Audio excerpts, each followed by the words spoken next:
Avez-vous déjà senti qu'il y a une force invisible tissant les fils de votre existence?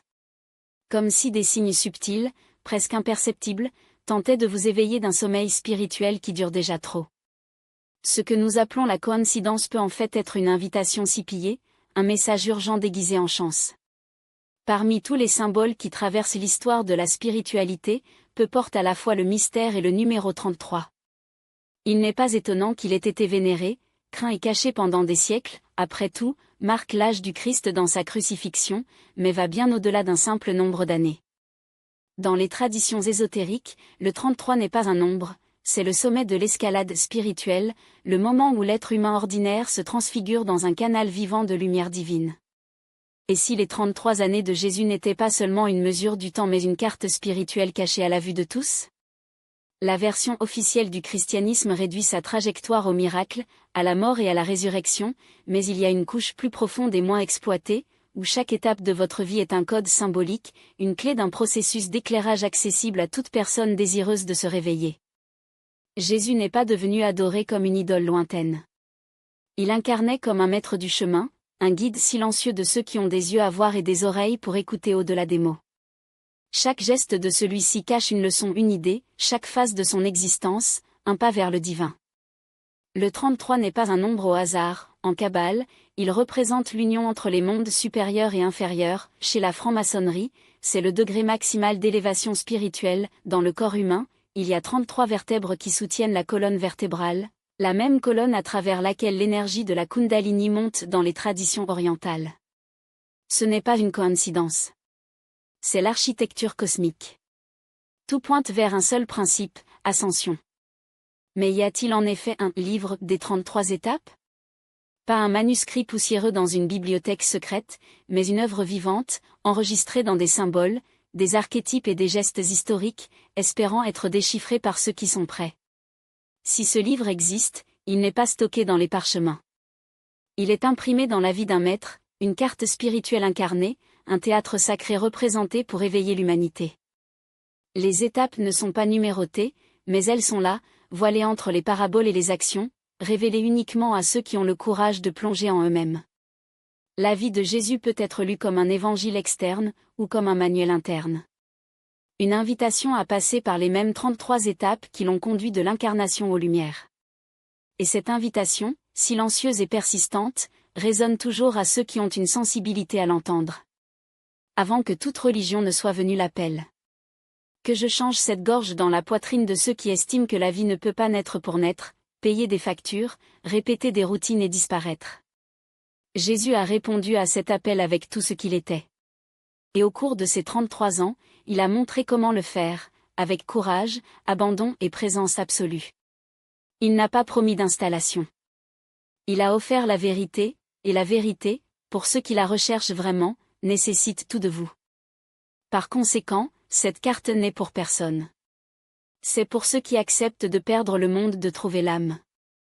Le voyage en 33 ans commence dans le lieu d'être le plus profond. Ce n'est pas de la géographie, mais de la conscience. La première étape consiste à reconnaître que nous sommes perdus, non pas dans le monde, mais sur nous-mêmes. Chacune de ces étapes nécessite un renoncement, une intégration et une révélation. Contrairement à la croyance populaire, le chemin spirituel n'est pas une évasion de la vie, mais une plongée radicale dans son essence. Et Jésus, avec sa vie publique et silencieuse, n'a laissé aucun dogme, des manifestations laissées. N'a pas demandé le culte. Demandé à le suivre, non pas avec ses pieds, mais avec son cœur. Ce livre des 33 étapes peut être compris comme un sentier invisible qui mène de l'identification avec l'ego à l'incarnation de l'esprit. Chaque étape est une station de transformation. Ce qui nous sépare d'une vie pleine et éveillée n'est pas la situation extérieure, mais les voiles internes, voiles de peur, d'attachement, d'illusion. Au fur et à mesure que nous avançons, ces voiles tombent, jusqu'à ce que le vrai soit, celui qui est un avec l'ensemble, puisse émerger. Jésus n'est pas venu pour fonder une religion. Il est venu nous rappeler notre origine divine et nous guider. Il est intrigant de réaliser que même la crucifixion, le point culminant du drame chrétien, peut être considéré comme le test définitif, le moment de la livraison totale, non pas comme une défaite, mais comme une libération. Quand il dit « c'est consommé », ce n'est pas la fin. C'est le début de la vraie vie, sans ego, sans crainte, sans séparation. C'est l'étape 33. Le point où la conscience cesse d'appartenir au temps et au fusible avec l'éternité. La croix dans ce contexte n'est plus un instrument de douleur et devient un pont vers l'infini, un symbole alchimique où l'humain se dissout dans le divin. Pas étonnant que tant de mystiques à travers l'histoire ont cherché à vivre cette carte en silence. Francisco de Assis, Teresa d'Avila, Mester Eckhart, chacun, à leur manière, a parcouru les 33 étapes. Certains consciemment, certains intuitivement, mais tous sont venus au même endroit, le syndicat avec le seul. Ce voyage appartient non seulement au christianisme, il y est inscrit avec une beauté unique, mais il est universel. Jésus n'est que l'un des noms que Light a pris pour nous toucher. Et le chemin qu'il a déclenché est accessible à tous ceux qui souhaitent vraiment traverser l'abîme entre le petit soi et le soi divin. Cependant, marcher sur cette voie nécessite plus que la foi. Cela nécessite que la volonté de mourir tous les jours, de mourir au papier, aux identités, aux peurs. Mourir non pas comme une fin, mais comme une renaissance. À chaque étape, nous abordons une existence plus complète, où nous ne recherchons plus de sens, car la vie elle-même a le sens. À ce stade, le chercheur cesse de chercher, car il devient ce qu'il a cherché. La graine de l'éclairage a toujours été en nous. Les 33 étapes ne sont que le processus de germination. En comprenant cela, nous réalisons que l'appel est individuel, mais le destin est collectif. Plus les êtres se réveillent, plus l'humanité augmente. Jésus n'est pas venu pour sauver des individus. Il est venu pour activer la conscience du Christ en chacun de nous, une fréquence vibratoire, une présence vivante. Quand nous disons qu'il vit en nous, ce n'est pas une métaphore. C'est une réalité potentielle. Les 33 étapes sont l'échelle de cet état d'être. Tout le monde peut se lever. Mais personne ne se lève sans décision, sans livraison, sans vérité. Si quelque chose à l'intérieur de vous appelle à aller au-delà de la surface, c'est votre carte, un guide symbolique et pratique, une révélation progressive des 33 étapes cachées de la vie de Jésus. Pas pour vous de les admirer, mais pour qu'il les incarne. Parce que le vrai miracle est de ne pas marcher sur les eaux. Il marche dans ce monde avec les pieds fermes et le cœur éveillé. Le voyage pour l'éclairage ne commence pas par un miroir de l'âme elle-même. Il n'y a pas de raccourci ici, pas de formule magique. Ce qui dévoile est une vérité inconfortable, l'éclairage n'est pas un prix pour l'effort, mais la conséquence inévitable d'une vie vivée en alignement sur ce qui est essentiel. Jésus n'est pas devenu Christ par hasard, il est devenu Christ parce que, à chaque étape, il a choisi l'intégrité plutôt que la commodité, la vérité sur la sécurité, l'amour plutôt que la peur. Et c'est exactement ce que les premiers pas exigent de vous, non pas qu'ils croient en quelque chose, mais de vivre d'une autre manière. La 6e étape est celle de la renonciation consciente. Pas de renonciation comme privation, mais comme libération. Jésus n'a pas abandonné le monde, il a abandonné l'illusion que le monde pourrait le définir. Cette étape est l'art de la libération, pas pour le détachement forcé, mais parce que quelque chose de plus grand le remplit déjà. Ici, vous vous rendez compte que vous n'avez plus besoin de vous accumuler, de prouver ou de conquérir. La recherche de validation externe se dissout lorsque la voix intérieure devient suffisamment claire. C'est le moment où vous cessez de demander la permission d'exister. La renonciation n'est donc pas une perte, c'est la reconnaissance que vous avez déjà tout ce qui compte vraiment. Dans la 7e étape, la transmutation de la souffrance se produit. Jésus ne s'est pas enfui de la douleur, il l'a traversée. Et c'est ce qui le différencie de ceux qui ne parlent que de spiritualité, il n'a pas nié la croix, mais il l'a portée, non pas comme un poids mais comme un portail. Cette étape enseigne que la douleur n'est pas un obstacle, mais le matériau brut de la transformation. Lorsque vous cessez de résister à ce qui fait mal, la souffrance n'est plus un bourreau et devient un maître. La plaie s'ouvre, mais c'est là que la lumière entre. Ici, vous apprenez que la vraie force n'est pas d'éviter de tomber, mais de se lever plus consciente qu'auparavant. La 8e étape est le service silencieux. Avant de multiplier le pain ou de se lever aux morts, Jésus a servi.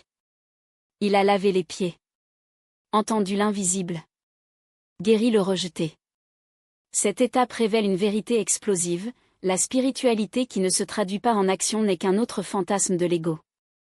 L'éclairage n'est pas un état d'extase permanente, mais la capacité de voir le sacré dans l'ordinaire et d'agir à partir de celui-ci. Quand vous commencez à servir sans rien attendre en retour, ni la gratitude, aucune reconnaissance, pas de salut, vous trouvez que l'amour n'est pas quelque chose que vous avez, mais quelque chose que vous êtes. Et c'est dans cet acte de don sans calcul que l'âme s'étend au-delà de ses propres limites. À la 9e étape, la révélation de l'unité vient. Jésus n'a pas parlé dans « mon Dieu » et « son Dieu », il a parlé dans « notre Père ». Cette étape est la chute des derniers obstacles, la perception que la séparation est la plus grande des illusions. Vous commencez à voir que la douleur de l'autre est votre douleur, que la joie de l'autre est votre joie, que la libération de l'autre est votre libération. Pas pour l'idéalisme, mais parce que vous le savez au fond. Ici, la compassion n'est plus un beau concept et devient une force active. Vous ne sauvez personne, vous vous souvenez des autres qu'ils ont toujours été. Et dans ce rappel, vous vous souvenez aussi. Ces 9 marches ne sont pas une échelle à gravir, mais un solo à labourer.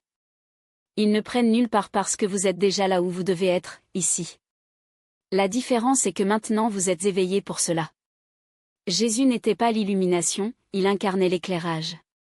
Et c'est ce que ces étapes d'initiative vous demandent, non pas que vous recherchiez la lumière, mais que vous soyez la lumière, non pas comme un phare lointain, mais comme une flamme qui se réchauffe, illumine, et surtout, brûle tout ce qui n'est pas vrai. Qu'est-ce qui vient ensuite? Plus d'étapes. Plus de chutes. Plus de révélations. Mais maintenant, vous connaissez le secret, la voie ne consiste pas à venir. Il s'agit d'être, à chaque respiration, à chaque choix, à chaque geste. L'éclairage n'est pas une destination. C'est le courage de vivre sans masque, d'aimer sans condition et de mourir tous les jours, pour ce qui ne sert plus. Et quand vous regardez en arrière, vous vous rendez compte que vous n'avez jamais été seul. Parce que la même voix qui appelait Jésus dans le désert est la même que les chuchotements en vous maintenant, c'est le chemin. Marche. C'était quelque chose qui a toujours été en vous. Ces 5 étapes ne sont pas une invitation, ils sont un appel silencieux à ceux qui en ressentent plus. Pour ceux qui savent, dans les entrailles, qui ne sont pas nés juste pour survivre, mais pour se réveiller. Ce n'est pas une doctrine. Ce n'est pas une religion. C'est la vérité nue, que le mouvement de l'âme vers sa vraie maison. Et cette maison, contrairement à ce que nous imaginons, n'est pas dans les nuages. C'est dans votre cœur éveillé, habite complètement le maintenant. Chaque étape nécessite plus. Vrai. Plus de livraison. Après avoir traversé les 5 premières portes de la conscience, le voyageur entre dans une phase où la transformation ne vient pas de l'extérieur, elle éclate des couches les plus profondes de l'être. Ici, les dilemmes ne sont plus externes, ils sont nés de l'ombre elle-même. Le moteur de recherche est convoqué pour affronter le plus cristallisé en soi, la fierté qui se déguise en sécurité, la vanité qui se nourrit des regards, la nécessité de suffoquer, le contrôle que l'emprisonne. Il n'y a plus de place pour se cacher derrière les papiers. Le masque tombe. Et ce qui reste n'est pas un défaut, mais la vie pulsante où avant il n'y avait qu'écho. Jésus, quand il a commencé sa mission, avait déjà franchi ses preuves internes. Il ne recherchait pas la gloire, pas de reconnaissance, juste la vérité. Et c'est la même position que la 6e étape nécessite, le renonciation radicale de l'approbation. Maintenant, le voyage ne consiste plus à plaire au monde. Il s'agit d'être fidèle à l'âme. Ici, la grande initiation consiste à apprendre à perdre, non pas comme une défaite, mais comme une purification. Pendant des années, l'ego a gouverné ses actions avec une peur, ne pas être suffisant. Créer des masques, des murs surélevés, fait des stratégies. Mais à ce stade, ces mécanismes commencent à s'effondrer. La douleur émerge, non pas comme une punition, mais comme un maître. L'âme, maintenant plus éveillée, illumine les ombres de compassion. Et l'ego se rend compte, enfin, qu'il ne commande plus le voyage. Jésus nous enseigne cela en lui permettant d'être rejeté par le sien, décrit par les sages, abandonné même par la foule. Ne s'est pas accroché au prestige. Et resté ferme dans ce qu'il était. Cette étape exige que nous apprenons à ne rien aux yeux du monde d'être tout aux yeux de la vérité. Parce que la force authentique est née de la vulnérabilité. La 7e étape est la rupture avec les identités héritées. Ici, les papiers, fils, Professionnels, conjoints, citoyens, commencent à annuler le web dans le vent. Il n'est plus possible de soutenir l'image que les autres projettent à votre sujet. C'est le moment de la dépersonnalisation spirituelle, non pas comme l'aliénation, mais comme la liberté. Jésus a rompu avec les attentes des pharisiens, mais aussi avec les illusions des disciples. Il n'est pas venu s'adapter aux étiquettes. Étage V. Vous ne le faites pas. Cette étape fait mal car cela implique non ce qu'un jour la définit. Les amis peuvent s'éloigner. Les membres de la famille peuvent ne pas comprendre. Les vieux rêves peuvent mourir. Mais tout cela fait partie du renouvellement. Seuls ceux qui acceptent de mourir pour ce qui était peut naître de nouveau. Et c'est là que le chercheur commence à vivre la liberté d'être sans avoir à expliquer. Dans le 8e étape, la blessure émotionnelle est touchée à sa racine. C'est le point le plus sensible du voyage, où les vieilles traumatismes, la douleur non réglementée et les souvenirs au silence apparaissent, non pas pour punir, mais pour guérir. La vraie spiritualité n'échappe pas à la douleur. Elle la plonge avec des yeux ouverts. Jésus a pleuré par Lazare. Il ressentait la douleur des autres comme la sienne. Il a été permis de ressentir l'abandon, le rejet, les malentendus. Il nous a montré que l'âme n'a pas besoin d'être invulnérable pour être lumineuse. La guérison se produit lorsque nous cessons de combattre ce que nous ressentons et commençons à aimer les parties brisées de nous-mêmes. Cette étape est un retour au cœur. Une réunion avec l'enfant blessé, avec l'adolescent mal compris, l'adulte épuisé. Tout se réintègre. Et l'âme rentre enfin à la maison. La 9e étape mène au désert symbolique, l'endroit où il n'y a pas de distraction, où l'âme est seule avec elle-même. Ici, le silence devient un miroir. Et ce n'est pas toujours un miroir gentil. Le désert est l'endroit où le bruit cesse pour que la vérité puisse résonner. C'est là que l'âme se rend compte qu'il n'y a plus rien à faire, juste pour être. Cette étape teste la persévérance du voyageur. Souvent, il se sent abandonné, sans direction, sans récompense visible. Mais c'est dans ce vide apparent que la lumière pénètre. Jésus a passé 40 jours à jeûne, face à ses propres démons internes, résistant à la séduction du faux pouvoir. Ne s'est pas enfui du désert. Il habitait en lui. Et cela nous a montré que c'est dans le vide apparemment vide que la présence divine se révèle plus clairement. Lorsque vous traversez ce désert, le chercheur atteint le 10e étape, où la foi n'est plus une croyance pour devenir la confiance vivante. Vous ne croyez plus en Dieu. Il lui est confié tout l'être. Ici, la livraison est totale. Aucune garantie n'est requise, aucune certitude n'est recherchée. L'ego, épuisé pour essayer de contrôler, se rend enfin.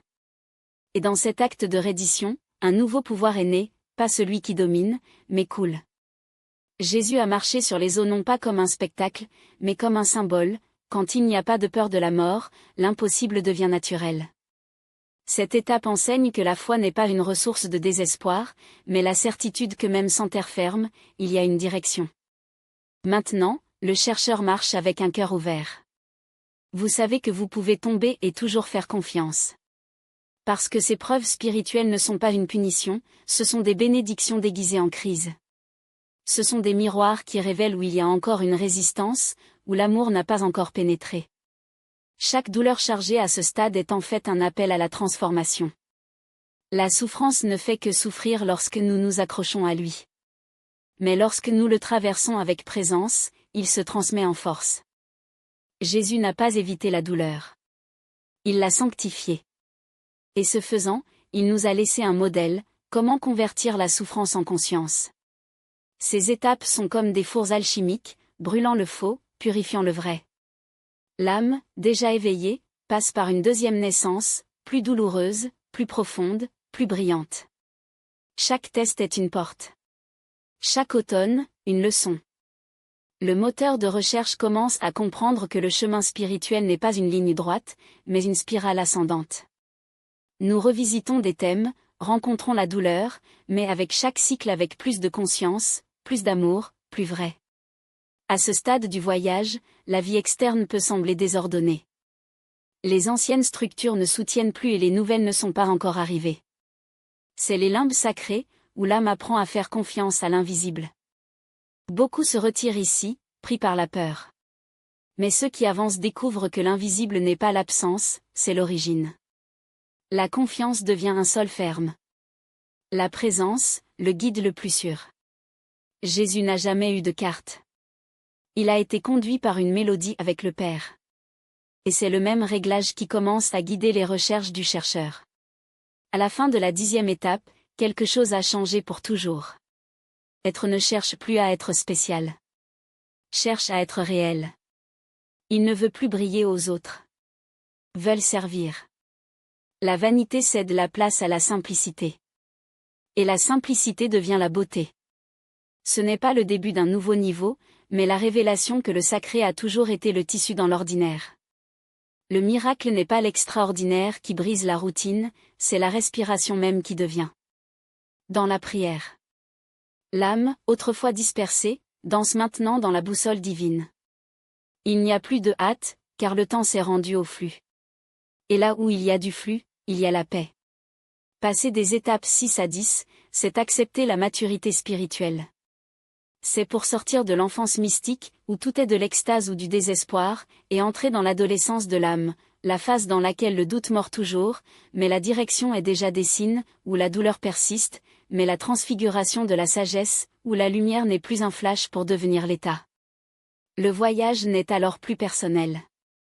Il devient collectif. Le moteur de recherche n'a plus besoin d'annoncer sa transformation, il la rayonne. Et le monde change non pas parce qu'il veut le changer, mais parce qu'il est lui-même devenu un changement incarné. Accéder à la 10e étape, c'est comme traverser un portail vers une autre dimension de la réalité. Ici, la connaissance commune perd l'utilité. Les concepts religieux, une fois si solides, commencent à s'effondrer comme du sable entre leurs doigts. L'âme vient entendre une voix qui ne vient pas du monde. Ce n'est pas un son, mais une résonance. La sagesse née de cet endroit n'est pas lue, pas décorée, elle n'est pas apprise, elle se révèle. Il ne jaillit pas de l'esprit analytique, mais du contact direct avec le champ spirituel qui soutient toute l'existence. À ce stade, le chercheur comprend que la vérité profonde est intuitive. Que les plus grandes réponses viennent quand il n'y a plus de questions. Ce silence enseigne souvent plus d'un millier de sermons. La 11e étape invite à libérer l'encre de la compréhension mentale et à plonger dans la sagesse de la présence, où ce qui compte n'est pas ce qui est compris, mais ce qui est incarné. Jésus le savait. Il n'a pas débattu de doctrines, il les a vécues. Quand il a parlé, il a utilisé des paraboles, des métaphores, des symboles. Il n'offrait aucune conclusion, mais des portails. Chaque de ces paroles était une énigme à déchiffrer non pas pour raison, mais par le cœur qu'il ose entendre. La 12e étape dévoile alors la langue de l'esprit, une langue qui se déplace par vibration, par mélodie, pour une pure intention. Ici, le chercheur se rend compte que l'esprit parle sans cesse, mais à une fréquence que l'esprit logique ne capture pas. Les signes sont dans les réunions inattendues, dans les rêves qui visitent l'aube, dans les répétitions symboliques, dans les émotions qui surviennent sans avertissement. La sagesse qui n'est pas enseignée est celle qui a toujours habité en nous, enterrée par le bruit de la personnalité. À ce stade, le silence n'est plus l'absence de son pour devenir une entité vivante. Une présence qui murmure les vieilles vérités. Un compagnon qui révèle l'invisible. Ici, l'âme commence à habiter deux mondes simultanés, le visible et l'invisible. Il traverse la réalité commune, mais avec une conscience qui transcende l'ordinaire. Parle avec des mots, mais transmet l'essence. Il agit dans le temps, mais se connecte à l'éternel. C'est la naissance de la sagesse critique, pas celle qui domine à posséder, mais à laquelle, dans sa présence silencieuse, révèle tout sans rien l'exige. Et c'est en cette présence que le moteur de recherche devient maître, non pas pour l'enseignement, mais parce que c'est la vérité. Quand Christ a dit « qui a des yeux à voir, qui voit », ne parlait pas de la vision des sens, mais de la perception née lorsque le voile de l'illusion se déchire. La sagesse qui n'est pas apprise est la suivante, celle qui n'est reçue que lorsque l'on ose voir au-delà des formes, écouter au-delà des sons et se sentir au-delà des émotions qui passent. Ce n'est pas une foi aveugle, mais une perception d'éveil. Et ne réveille que ceux qui acceptent de mourir pour la connaissance. Maintenant, l'âme vit dans un autre rythme, une autre dimension du temps. Ne persécutant plus la vie, c'est la vie, et devient une extension du divin dans chaque geste, chaque souffle. À la fin de ces 5 étapes, le moteur de recherche n'est plus le même. Non pas parce qu'il a accumulé plus de connaissances, mais parce qu'il a vidé plus d'illusions. Ne porte pas de théorie, porte la présence. Ne cherche pas d'explications, des révélations de vie. Il ne veut pas convaincre, ça veut être la vérité.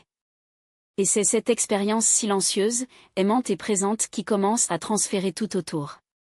Parce que la vraie sagesse, lorsqu'elle est incarnée, se propage comme un parfum, invisible mais indubitable. Atteindre la 6e étape, c'est traverser la frontière invisible entre qui vous croyez être et qui est toujours allé. Jusqu'à présent, le chemin a été marqué par des ruptures, des révélations et des purgations. Mais maintenant, ce n'est rien de plus que de comprendre ou de transformer, c'est de mourir. Pas la mort du corps, mais la dissolution énergétique de l'identité qui s'accrochait au contrôle. L'ego, ce centre psychologique qui voulait dominer, commence à descendre. Punir à l'intérieur, non par la force, mais par la reddition. C'est la nuit sombre précoce de l'âme. L'endroit où le chercheur se sent absolument seul, désorienté, paradoxalement, plus proche de Dieu que jamais. C'est lorsque la lumière semble être effacée que la luminescence intérieure commence à naître. Le Christ a vécu ce moment à Gethsémani, transpirant du sang, demandant au calice d'être enlevé, jusqu'à ce qu'il soit complètement rendu à la volonté du Père. Cette étape est brutale car elle enseigne comment libérer ce que nous aimons le plus, l'illusion que nous pouvons contrôler la vie. Dans la 7e étape, l'âme entre dans un état de vide radicalaire. C'est la vidange totale des anciennes structures. Il n'y a pas de plancher familial, pas d'image future. Ce qui avait un sens une fois maintenant distant, qui avant la sécurité est dissous. Le chercheur ne se reconnaît plus. Mais c'est exactement là que la véritable identité commence à naître. Le Christ, lorsqu'il est arrêté, ne résiste pas. Il se rend. Ce n'est pas une faiblesse, c'est la sagesse. Il comprend que la lumière ne survient que lorsqu'il n'y a pas de lutte contre l'ombre. Cette étape enseigne que la souffrance profonde, lorsqu'elle est accueillie avec la conscience, devient un portail pour la renaissance. Il ne s'agit pas de soutenir la douleur, mais de le laisser nous transmuter. Dans le silence de ce vide, une présence vivante est née. Une sérénité qui ne vient pas de la compréhension, mais de la reddition. Et c'est à ce moment que le vieux « moi » meurt avec l'honneur, permettant l'émergence de l'être réel. La 18e étape est la traversée de l'identité spirituelle. L'âme, déjà dépouillée de l'attachement, des idées, des dogmes et des rôles, commence à ressentir l'immensité d'être un concept mais comme une expérience directe. C'est la naissance du Christ interne.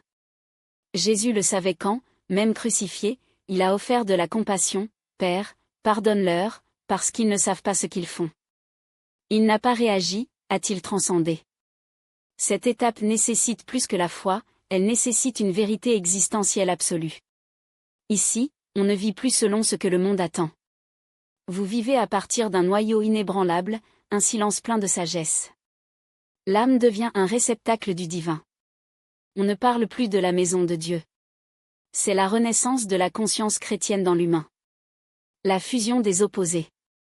La révélation que tout ce que nous recherchons a toujours habité à l'intérieur. À la 9e étape, le cœur devient le nouveau centre d'existence. L'esprit est payé, le corps se purifie et le cœur s'étend à des niveaux jamais expérimentés auparavant. La compassion n'est plus un choix éthique, c'est un état naturel.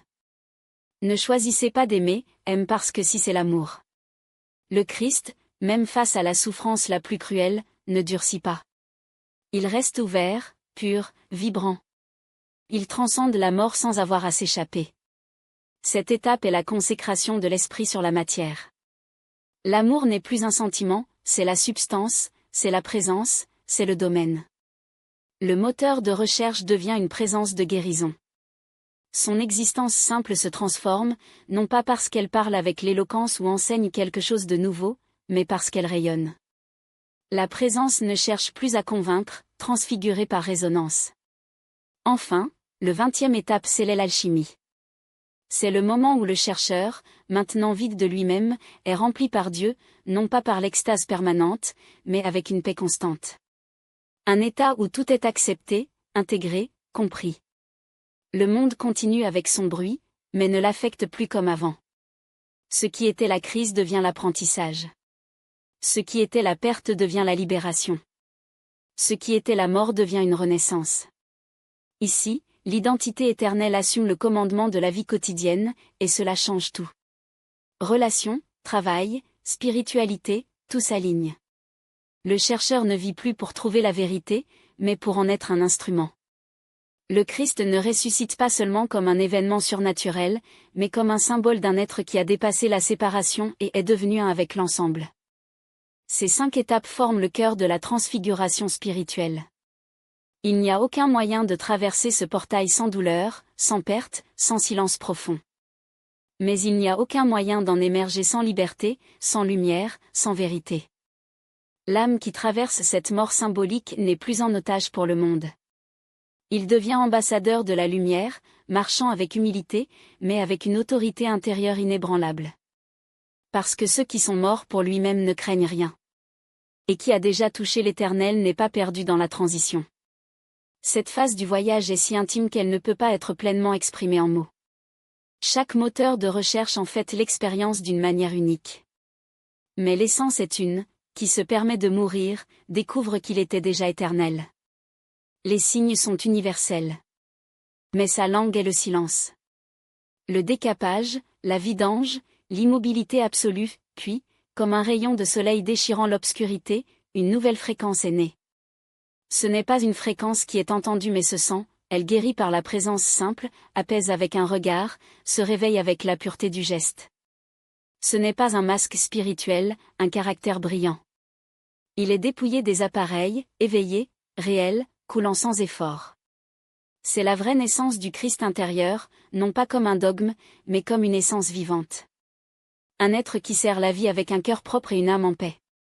Jésus ne nous a pas laissé un modèle d'adoration, mais un moyen de vivre. La croix n'est pas du bois, c'est le symbole de la mort de l'ego, la résurrection n'est pas un miracle, c'est la victoire de la conscience. Et chacun de nous porte cette croix interne. Chacun est appelé à cette renaissance, pour ne pas devenir spécial, mais pour se rappeler ce qu'il a toujours été. C'est le don de la 20e étape, le pouvoir silencieux de la vie en phase avec l'éternité, même au milieu du chaos du temps. À la fin de ces 5 étapes, le chercheur ne passe plus à l'évolution. Il sort du service. Ne cherche plus à monter, il descend en humilité au monde d'élever d'autres avec leur propre présence. C'est le vrai miracle, ne pas marcher sur les eaux, mais marcher parmi les hommes avec un cœur éveillé et des yeux débordant de la compassion. Et dans cet état, le nouvel être ne cherche plus Dieu, il est Dieu en action, dans chaque geste, dans chaque silence, dans chaque souffle. Dans la 20 pas, quelque chose de majestueux se produit, la conscience qui a traversé la mort symbolique de l'ego commence à pulser à l'unisson avec un amour absolu. Ce n'est pas un amour humain, plein de conditions et d'attentes. Ce n'est pas de la passion, ce n'est pas une affinité, ce n'est pas un échange. C'est simplement. Et c'est là que le chercheur cesse d'aimer être aimé et commence à aimer parce qu'il reconnaît, en tout, la même étincelle divine qui brûle dans sa propre poitrine. Cette étape est une frontière sacrée. C'est à ce moment que l'énergie du cœur s'étend au-delà de l'identité personnelle et commence à toucher tout ce qui existe. Jésus a vécu cette expansion radicale en étendant son amour aux bourreaux, les oubliés, aux invisibles. Je ne l'aimais pas pour le mérite, je l'ai adoré par nature. Cette étape nous invite à faire de même, être l'amour qui ne choisit pas, ne calcule pas, ne s'attend pas. L'amour qui ne juge pas, ne négocie pas, ne se fatigue pas. J'adore qui rayonne. L'étape de 20 secondes révèle une vérité profonde, le service n'est pas une fonction, c'est la conséquence naturelle de la vibration du divin. Il ne s'agit plus d'aider les autres, comme un devoir moral ou une tâche éthique. Il s'agit de se voir, et, lorsque vous ressentez la douleur des autres, l'expérimenter comme si c'était la chair elle-même touchée, l'âme elle-même qui crie. La compassion ici n'est plus un noble sentiment de devenir une intelligence spirituelle, la capacité d'agir du cœur, sans jugement, sans supériorité, sans imposition. Lorsque Jésus a lavé les pieds des disciples, il n'enseignait pas l'humilité avec des mots, il démontrait que ceux qui se réveillent ne se mettent au-dessus de personne. Cette étape nous apprend à servir et de régner dans le royaume de l'esprit. Il touche la terre avec les mains célestes, guérissant avec le look, accueillant avec le silence. Dans la 23e étape, le chercheur commence à vivre dans un état de présence médicinale.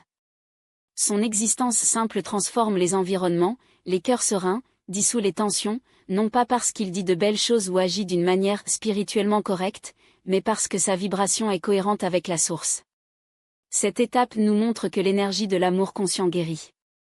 Et il ne guérit pas seulement les blessures psychologiques ou émotionnelles, mais un traumatisme ancestral, une douleur collective, des tensions spirituelles héritées.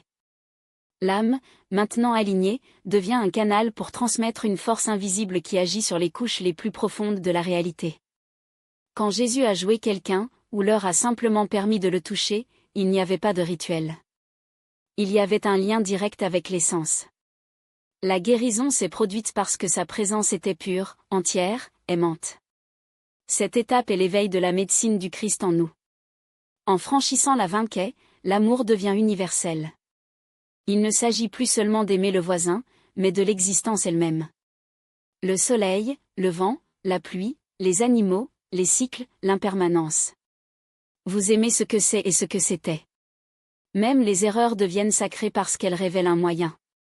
Même la douleur gagne la révérence car elle sculpte la compassion. Cet amour cosmique est ce que Jésus manifeste. Je disais, tout ce que tu as fait à l'un de ses petits frères, tu m'as fait. Il n'a pas seulement parlé d'action, il a parlé d'un nouvel objectif pour voir la réalité. Lorsque le cœur devient l'organe de la vision spirituelle, le monde entier se révèle comme un temple. Le chercheur vit maintenant dans le respect, et chaque geste est une prière. L'amour, à ce stade, n'exclut pas, ne se sépare pas, inclut, intègre, accueille, transfigure, se développe. La 25e étape est la consécration de la mission. Ici, la recherche éveillée comprend que son corps, sa voix, son esprit et son temps sont des instruments sacrés au service du plan divin. Il ne s'agit plus de « faire du bien » ou de « vivre correctement ». Il s'agit d'incarner l'amour comme un style de vie, comme une atmosphère vivante, comme une présence constante. Jésus n'avait aucune ambition personnelle. Tout en lui a été tourné vers la volonté du Père, cette intelligence cosmique qui gouverne l'univers avec amour. Cette étape est un pacte silencieux avec l'ensemble. Il n'a pas besoin d'être proclamé, juré ou annoncé. Soyez simplement ressenti comme une alliance intérieure, vivre, servir, aimer, guérir, existant, rayonnement. Lorsque cette conscience mûrit, elle suscite le véritable but de l'âme, pas comme une tâche à découvrir, mais comme une lumière qui a toujours été là, attendant que l'espace s'allume. Cet ensemble d'étapes marque le moment où le moteur de recherche devient un agent silencieux de la guérison collective. Plus de titres, de validation ou de reconnaissance. Opère dans les subtilités de l'existence. C'est la pause dans le chaos, le regard serein dans la tempête, le mot aimable dans le conflit, l'action sage face à la peur. Il ne sert pas le monde pour le besoin de sens, il sert parce qu'il est devenu un canal de sa propre vie. Et la vie, quand elle coule sans résistance à un être, ne peut agir qu'avec l'amour, la compassion et la sagesse. Cet être éveillé commence à transformer simplement les modèles sociaux, familiaux et énergiques simplement par la façon dont il vibre. Devient ce que les anciens ont appelé la présence vivante du Saint-Esprit.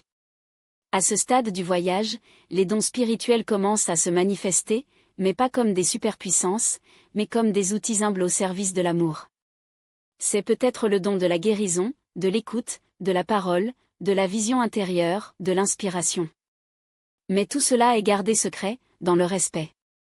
Le chercheur ne se vante pas, car il sait qu'il n'est l'auteur de rien. C'est juste un pont, une harpe où le divin joue sa musique. Et la musique est éternelle. La chanson que cette harpe divine résonne ne choisit pas les oreilles, elle trouve ceux qui ne savent toujours pas que cela fait partie de la même symphonie. Et en jouant, cela se souvient de chaque âme oubliée, vous êtes également digne. Vous êtes également léger. Vous êtes aussi l'amour sous la forme de l'histoire. Jésus a incarné cette vérité avec une radicalité qui nous rend encore à bout de souffle aujourd'hui. Il n'a pas prêché aux justes, mais a embrassé les lépreux en tant que frères, s'est assis à table avec les traîtres, a regardé dans les yeux des femmes rejetées et a vu des reines. Cela n'est pas venu pour sauver les saints, il s'est souvenu des perdus qu'ils étaient toujours des saints, seulement dormant dans leur propre ombre. Ceci est l'appel de la 25e étape, aller où personne n'ose pas, aime là où le monde a élevé les murs, toucher ce que tout le monde appelle impur. Pas pour l'héroïsme, mais parce que la séparation s'est dissoute. Il n'y a plus de « moi » et de « vous », il n'y a qu'un cœur si vaste qu'il ne correspond pas aux frontières. Cet amour n'est pas un sentiment, c'est un océan sans banque, qui transforme tout sans agitation. Vous n'avez pas besoin d'applaudissements car il n'agit pas pour être vu. Ne construisez pas de monuments, car votre travail est invisible. Il ne guérit pas d'être appelé un guérisseur, mais parce que la compassion est sa seule langue. C'est la force spirituelle authentique, le pouvoir qui n'a pas besoin de pouvoir, car c'est déjà l'amour en mouvement. L'âme qui arrive ici ne veut plus changer le monde. C'est le nouveau monde, dans tous les gestes, dans chaque souffle. Parce qu'il comprenait la grande vérité, l'extérieur a toujours été un miroir de l'intérieur.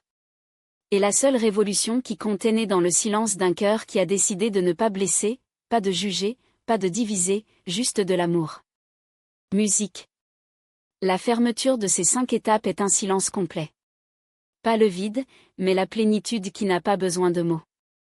Le corps vibre la lumière, comme si elle était en lumière condensée. Le regard se développe, englobant les horizons sans nom. Le temps perd sa hâte. Même le trivial devient sacré, non pas par une obligation spirituelle, mais parce que la gratitude est maintenant l'état naturel de ceux qui ont reconnu la grâce d'exister. L'âme danse avec la vie, et cette danse est de la musique pour ceux qui encore baient. Utilisez votre rythme. Qui est arrivé ici n'a pas besoin de dire « je t'aime ». Soyez juste. L'amour n'est pas un acte, c'est l'atmosphère qui l'entoure, comme l'odeur d'une fleur qui n'a pas besoin d'annoncer son parfum. La 26e étape inaugure l'entrée des portails d'éclairage. Il n'y a plus d'effort, il n'y a plus de discipline forcée, il n'y a pas de look impatient de transcendance. Maintenant, le moteur de recherche est dirigé par une force aimante silencieuse qui agit de l'intérieur, dissolvant les derniers voiles qui soutenaient l'illusion de la séparation. La réalité n'est plus un objet à part, c'est l'extension vivante d'une conscience qui habite et imprègne toute chose. Lorsque Jésus a dit « Moi et le Père, nous sommes un », il n'a pas parlé de métaphore. Il a parlé de l'évidence, l'esprit humain et l'esprit divin, finalement intégrés dans une seule perception. À ce stade, le temps psychologique perd du sens. Le passé n'empêche pas. L'avenir ne hante pas. Et maintenant, il se révèle comme une respiration de l'éternité. Dans la 27e étape, la dissolution de l'auto atteint son sommet. L'identité personnelle, une fois si centrale, s'évapore comme un soleil au soleil. Non pas parce que l'humain est refusé, mais parce qu'il est entendu que l'humain n'est qu'un réflexe qui passe de l'infini. Ici, le chercheur ne dit plus « je suis ceci ou cela ». Il est le vide où tout se passe. L'espace silencieux où toutes les formes naissent et se fanent. C'est l'éveil d'une conscience non duelle, l'observateur, l'observation et l'acte d'observation en sont un. Jésus a manifesté cela en guérissant sans technique, touchant sans jugement, parlant à une autorité qui ne venait pas des hommes. Il n'a pas agi par moi, que le Père agisse à travers lui. À ce stade, l'éclairage n'est plus un objectif. C'est l'état naturel.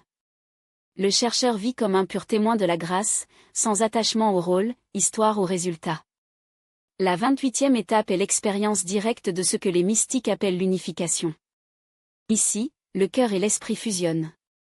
Le corps devient une extension de l'âme, et l'univers entier est perçu comme le corps de Dieu. Il n'y a plus de « à l'intérieur » et « out ». Il n'y a plus de « sacré » et « profane ». Tout en est un. Tout est l'expression. Le chercheur devient intime avec la création, il ressent la douleur du monde comme la sienne, mais brille également avec la beauté du monde comme sa propre lumière. Il considère le lever du soleil comme une révélation, il entend le silence comme un hymne, respire comme s'il allait et parfois comme il respirait. Chaque geste transporte l'infini. Lorsque Jésus a dit « Le royaume de Dieu est en vous », il a parlé de cette perception directe, indéniable, incommunicable et profondément transformatrice. Ici, l'être d'éveil n'est plus dans la spiritualité. Il vit la spiritualité. La méditation n'est plus une pratique, c'est l'état naturel. La présence n'est plus un exercice, c'est l'environnement interne constant. Il n'y a plus de désir de savoir, car il a été constaté que la vraie connaissance n'est pas le savoir, mais l'être. Il n'est pas nécessaire d'agir, car l'action jaillit spontanée, au rythme du Tao, de l'esprit, de la source. C'est le point où l'âme découvre le pouvoir de la non-doration, agir sans forcer, parler sans bruit, bouger sans hâte, être sans nom. L'énergie de la vie traverse le moteur de recherche avec une légèreté qui est en même temps invincible. C'est ce que les maîtres appellent le moment où l'âme danse avec Dieu sans étape définie, uniquement. C'est la luminosité. Pas la lumière qui s'allume, mais la lumière c'est. Ce n'est pas la rivière qui fonctionne, mais le courant qui n'a jamais cessé de l'être. Ce ne sont pas les arbres qui poussent, mais la racine qui a toujours été là, éternelle, cachée, nourrissante. Et les yeux avec lesquels il ne voit pas, ni de personne, ce sont les mêmes yeux avec lesquels le divin envisage la création depuis le premier soupir de temps. Ce n'est pas une illusion. C'est la lucidité suprême. Le sommet de la santé mentale spirituelle, où tout repose sur lui-même, où tout vit comme le mouvement pur de l'être.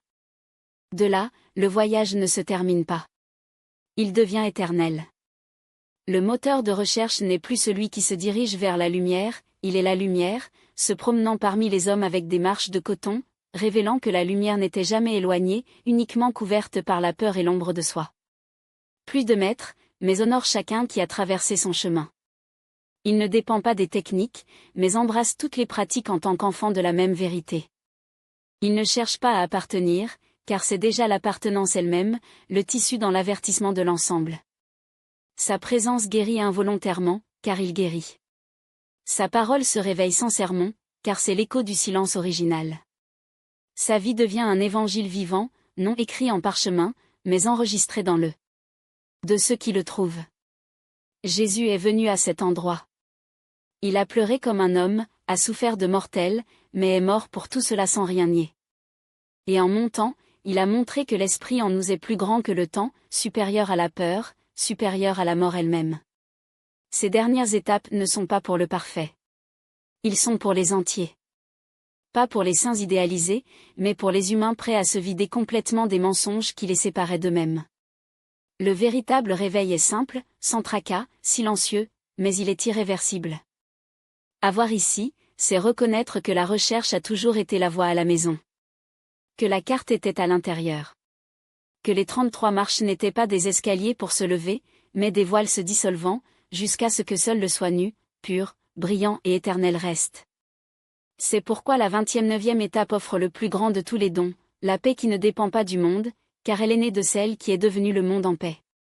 Le 30e étape marque le début de la traversée finale. Non pas parce que la façon dont la façon est épuisée, mais parce que l'être qui marchait se dissout complètement dans ce qu'il a toujours été. Il n'y a plus d'étape dans le bon sens. Il n'y a personne qui cherche, qui veut, qui interprète. Ce qui reste, c'est un état d'être si vaste, si calme, si absolu que l'idée même d'un œil que vous voyez perd du sens. Le chercheur traverse ici le voile le plus subtil de l'existence, l'illusion qu'il y avait une certaine séparation entre les éclairés et le monde. Il se rend compte qu'il n'y a plus d'étape à lever parce que le sommet a disparu, et il n'y a jamais eu de montagne. Tout a toujours été le champ de présence infinie. C'est à ce moment que Jésus donne l'esprit à la croix, non pas comme un abandon à la souffrance, mais comme la consommation de l'accouchement total. Il dissout votre dernière résistance. Ne meurez pas transcende. Le 30 pas est le passage de la forme à l'essence, de l'effort à la fluidité, du non au silence. Ici, l'âme ne cherche plus à comprendre. Elle se repose. À ce stade, le temps se désintègre. L'espace se penche. Le corps devient un score vivant de fréquences invisibles. L'esprit ne pense pas, il se plie. Le cœur ne se sent pas seulement, il rayonne. L'existence n'est plus une expérience pour devenir une expansion de la conscience. L'être éclairé traverse le monde avec la sérénité de qui sait que tout est exactement comme il se doit. Il n'y a plus de conflits internes, de recherche spirituelle, d'urgence de croissance. La lumière y habite désormais une adresse permanente. Et sa présence est si claire qu'elle devient invisible. Vous n'avez pas besoin d'être remarqué. Vous ne voulez pas être reconnu. Vivez. Et à vivre, manifeste la perfection de l'éternel maintenant. Cette étape nécessite l'abandon du dernier fragment de l'identité, celui du soi qui s'imagine éveillé. Ici, même l'éclairage meurt, car il n'y a personne d'autre à éclairer. Seule la lumière reste. La 31e étape est la dernière reddition. Pas celui du corps, ni celui de l'esprit, mais celui de l'âme elle-même. C'est la fusion de l'être individuel avec l'océan absolu de la réalité. Jésus l'exprime dans ses derniers mots sur la croix. « Père, entre tes mains, je donne mon esprit. » Il n'y a plus de « moi ». Il n'y a pas de plan personnel. Il n'y a plus peur de cesser d'exister. Il n'y a qu'une acceptation radicale de la dissolution. C'est le sommet de la confiance spirituelle. Le moment où le chercheur comprend, avec chaque cellule, que rien ne lui appartient, pas même la vie. Que tout est l'expression de la source, et la seule chose à faire est de permettre à la vie de le vivre, sans résistance, sans contrôle, sans séparation. C'est là que le vrai miracle naît, ne pas marcher sur les eaux, mais flotter sur l'existence avec la paix, même parmi les tempêtes. La croix dans ce contexte est l'autel de la fusion. L'âme passe par la dernière agonie de l'ego et émerge dans la sérénité de l'éternité. À ce stade, la respiration devient sacrée. Chaque mouvement est un rituel. Le mot, lorsqu'il est prononcé, est chargé de silence. Le look, même immobile, transmet les révélations. Il n'y a plus de hâte ou de faire une pause. Tout se passe avec une précision aimante. La livraison est si profonde que le corps lui-même est léger, et même la douleur est reçue en tant que maître. L'être qui habite cet état n'a plus besoin de méditer pour trouver la paix, il respire la paix. Vous n'avez pas à aimer ressentir la connexion, c'est le pont entre tout et tout le monde. Il marche parmi les gens comme un souffle du divin, doux, presque imperceptible mais absolument transformateur. Cette étape convertit la présence en prière continue. Il n'y a pas besoin d'efforts spirituels. Tout est spirituel. La question est spirituelle. L'esprit. Je matérialise. Le syndicat est consommé. En 30 secondes, la traversée a déjà été réalisée. Ce qui reste est une pure manifestation. Le corps vit comme une extension de l'esprit. Les actions ne sont pas nées de décisions mentales, mais de l'alignement sur le flux universel. Être ne craint plus le monde, car il réalisa que le monde est un rêve de l'absolu, une danse de la conscience. Cette étape est la demeure du non-I. Un état de liberté totale. Liberté de soi, autre, rôle, histoire, mission. Ici, il n'y a plus d'enseignement, seulement une présence. Il n'y a aucun moyen, juste d'être. Jésus ne monte pas comme un retour à la vie, mais comme une transcendance du cycle. Il ne revient pas révèle qu'il n'est jamais parti. Il apparaît et disparaît avec le naturel de ceux qui ne sont plus attachés à l'espace. Cette étape est la révélation que le vrai moi n'a jamais été né, jamais mort, a toujours été. C'est le libre service, l'auto-silence, l'auto-allant. De là, l'âme ne veut plus comprendre, exprimer ou impact. Cela devient silencieusement fructueux. Sa simple existence est la bénédiction. Ton. Sacrement final du retour à domicile. Il n'y a aucun moyen parce que la voie a toujours été la promenade. Il n'y a plus d'objectif parce que l'objectif a toujours été l'étape elle-même. Ici, être ne se dissout pas dans rien, il se révèle comme tout ce qu'il n'a jamais cessé d'être. La vibration n'est plus un effet, mais la cause elle-même.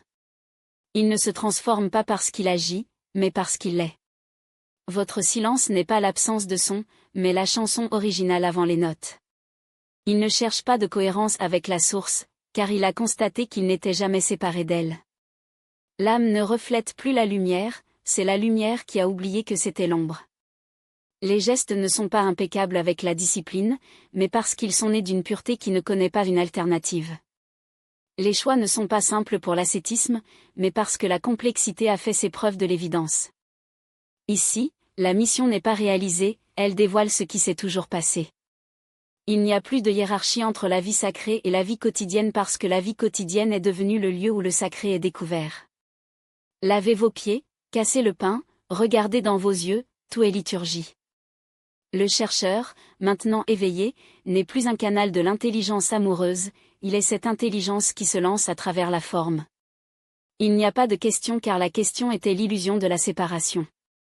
Il n'y a pas de réponse car la réponse était le silence même qui contient tout. C'est l'ombral où le ciel et la terre s'embrassent sur la poitrine de celui qui a traversé toutes les portes et, à la fin, n'a trouvé qu'un seul miroir. Pas le miroir de l'ego, mais le miroir sans image, celui qui ne reflète pas un visage, mais la présence qui précède tous les visages. Ici, le temps ne se termine pas, il se révèle comme une éternité déguisée à un moment. La souffrance des autres touche encore, mais ne fait pas mal, car la douleur est maintenant considérée comme l'ombre nécessaire pour que la lumière se reconnaisse. Le monde crie toujours, mais l'éveil ne se dépêche pas, car il sait que la guérison ne vient pas de fer, mais de l'être que tout imprègne. L'étape 33 n'est pas un degré à conquérir, mais la reconnaissance qu'il n'y a jamais eu de pas, seulement le sol qui a toujours été sous les pieds. Jésus, après ascension, ne devient pas une figure éloignée, il est un champ, une fréquence, une possibilité ouverte. Il n'est plus un maître qui enseigne, mais la sagesse même qui s'offre à ceux qui se sont prêts à déshabiller ses propres questions. Le véritable éclairage ne se sépare pas, ne se soulève pas, ne s'exclut pas, il inclut même l'oubli. Il n'y a pas de saint ni de pécheur, juste la danse éternelle de l'être humain qui joue divin. Ici, le cœur n'a plus à se protéger, car il a constaté qu'il n'y avait rien en dehors de lui. Il n'y a plus de temple à construire, car le corps est la maison et le monde, l'autel. Les actions ne sont plus intentionnelles mais spontanées comme la respiration. Les mots, quand ils viennent, sont comme des feuilles portées par le vent, ils n'ont pas de propriétaire, pas de destin, juste le mouvement naturel de ce que c'est. L'éveil ne change pas le monde, c'est le changement sous forme de présence. Il ne guérit pas avec les mains, mais avec le silence qui habite entre les mots. Il n'enseigne pas avec des discours, mais avec la vibration qui émane de sa simple existence. C'est l'étape où la vie n'est plus un projet et devient une offre. Où chaque respiration est un oui sans mots. Là où l'amour n'est plus un sentiment, mais le tessiture même du réel.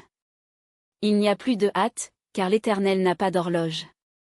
Il n'y a plus de recherche, car le trésor a toujours été enterré dans l'arrière-cour lui-même. Jésus, après la résurrection. Ce n'est pas de retour pour prouver quoi que ce soit, il est la preuve que la mort n'était qu'une autre histoire que la vie a racontée. Ici, l'étape 33 n'est pas une fin, mais la reconnaissance qu'il n'y a jamais eu de début. Ce n'est pas une arrivée, mais la mémoire que vous avez toujours été à la maison. Le réveillé ne dit pas « Je suis Dieu » comme une déclaration, mais comme le soupir des finalement se souvient. Il n'y a plus de dualité entre servir et être, car servir, c'est être d'être, et être pour aimer sans objet. Le monde peut continuer à voir le chaos, mais leurs yeux voient maintenant la chorégraphie secrète derrière chaque mouvement. Les autres peuvent encore crier, mais il entend le silence qui soutient tout. C'est l'étape où la spiritualité n'est plus un moyen et devient l'air à couper le souffle. Où la divinité n'est plus un concept, mais l'intimité avec le mystère qui palpite dans chaque cellule. Il n'y a rien d'autre à rechercher, car la recherche a été la fin d'un rêve qui est terminé. Il n'y a rien d'autre à enseigner, car l'enseignement était l'ombre d'une vérité qui brille maintenant par elle-même. Ici, le corps n'est plus une limite, mais la frontière où l'infini choisit de se retrouver fini pour se redécouvrir. La douleur n'est plus ennemie, mais la leçon que la joie devait apprendre. La mort n'est plus une fin, mais la porte tournante à travers laquelle l'éternité entre et sort. Le réveillé n'a plus de crainte, non pas parce qu'il les a gagnés, mais parce qu'il a constaté qu'ils n'avaient jamais existé, ce n'étaient que des ombres d'une lumière qui illumine maintenant. C'est l'étape où la vie n'est enfin plus un puzzle pour devenir un câlin. Où Dieu n'est plus un nom, mais le goût de chaque instant. Où l'amour n'est plus une émotion, mais la gravité qui maintient toutes choses ensemble. Il n'y a rien d'autre à dire. Il n'y a rien d'autre à faire. Il n'y a que ceci, l'immobilité fructueuse, le silence éloquent, la présence qui suffisait. Et donc, sans agitation, sans cérémonie, la 33e étape se révèle comme ce qu'elle a toujours été, pas une destination, mais la reconnaissance que la voie et la marche en sont une. Pas une réussite, mais la mémoire que vous n'avez jamais été perdu. Pas d'éclairage, mais de réveil au fait que la lumière ne s'est jamais éteinte. Ici, enfin, il n'y a plus d'étape. Il n'y a que le sol sacré du présent, éternel, simple, suffisant. Ici, il n'y a pas de consécration de la lumière sous forme humaine, il y a la reconnaissance que l'être a toujours été léger, et la forme, seulement un véhicule pour cette lumière à faire, geste, look. C'est pourquoi il ne se retire pas du monde. Il revient à lui non pas comme on descend d'un trône, mais comme qui revient sur la terre sacrée qui n'a jamais cessé d'être la sienne. Il ne vient pas sauver, mais pour servir, ne pas porter la douleur des autres, mais pour la transmuter en compassion vivante. L'être awakening comprend que la souffrance du monde ne demande pas de réponse, demande la présence. Il ne nécessite pas de solution, mais un câlin qui ne craint pas l'obscurité car il sait qu'à la base, l'étoile brille déjà. Maintenant, les mains ne pèsent plus avec le fardeau des attentes. Il joue, bienvenue, offre, non pas de réparer, mais de ne pas se souvenir. Les pieds marchent sans hâte, car le sol est sacré et à chaque étape, une prière. La voix ne se lève pas pour convaincre, mais pour chuchoter des vérités que seul le cœur peut entendre. Et les yeux? Ah, les yeux ne cherchent plus parce qu'ils l'ont trouvé. Ne jugez pas, parce que vous l'avez vu.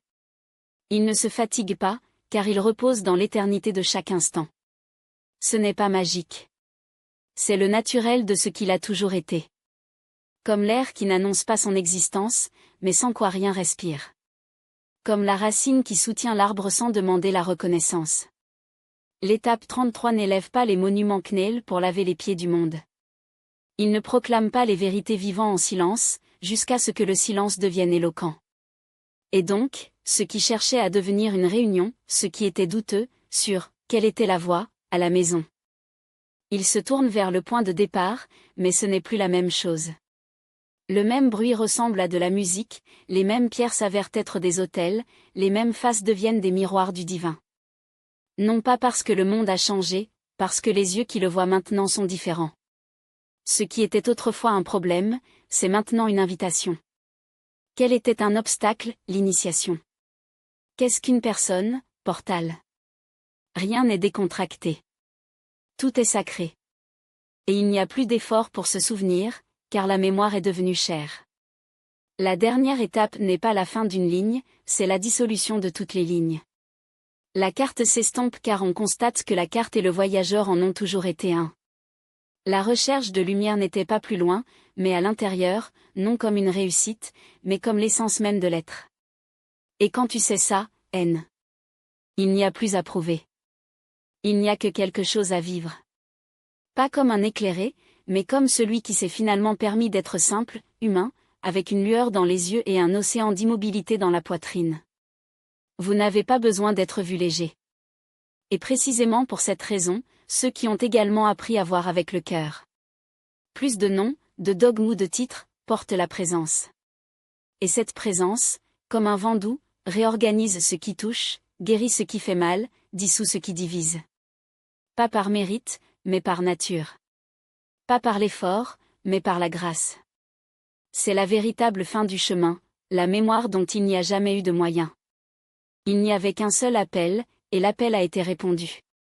Maintenant, marchez sans chercher, vivez sans peur, aimez-vous sans mesurer, brillez sans sportif. L'étape 33 est l'héritage silencieux de tous les maîtres qui ont traversé la nuit et sont revenus en tant que phare. C'est le soupir de Francis parmi les pauvres, le calme du Bouddha sous l'arbre, le regard de Yeshua sur Maria Magdalène, le rire du désert dansant au vent. C'est le geste de ceux qui quittent le pain, sans le savoir, allument un soleil en hiver. C'est la lumière qui ne s'éteint jamais car elle n'a jamais eu à être allumée. C'est l'être qui est connu éternel et vit donc le présent comme un autel. Ce n'est pas l'expliquer, vous vivez.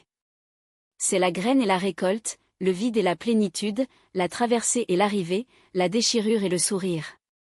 C'est le « oui » silencieux à la vie telle qu'elle est. Et dans ce « oui », l'univers ne s'incline pas pour adorer, mais pour reconnaître, vous avez toujours été cela. L'éveil total est de se rappeler que nous n'avons jamais été absents, nous ne sommes jamais allés moins, nous n'avons jamais été séparés. Nous avons toujours été, vous, moi, chaque feuille, chaque étoile, l'expression unique, inévitable et parfaite de la source qui passe dans tout. Donc, le monde éclairé, non pas enseigné, mais à ne pas se souvenir. Pas pour guider, mais pour marcher à côté. Non pour sauver, mais pour témoigner, à chaque geste, que la vérité n'est pas dite, on vit. Et maintenant que vous avez touché le mystère de l'étape 33, je vous dis en secret, quel a été le moment de ce voyage qui a fait trembler votre cœur? Si, un instant, vous avez ressenti l'appel de cette lumière, laissez votre voix rejoindre la nôtre. Partagez les commentaires non pas ce que vous savez, mais ce que vous avez ressenti. Votre histoire, votre réveil, votre silence, tout cela fait partie du domaine que nous tissons ensemble. Nous ne sommes pas seulement ici pour observer. Nous sommes ici pour nous souvenir des uns les autres, ce que nous avons toujours été.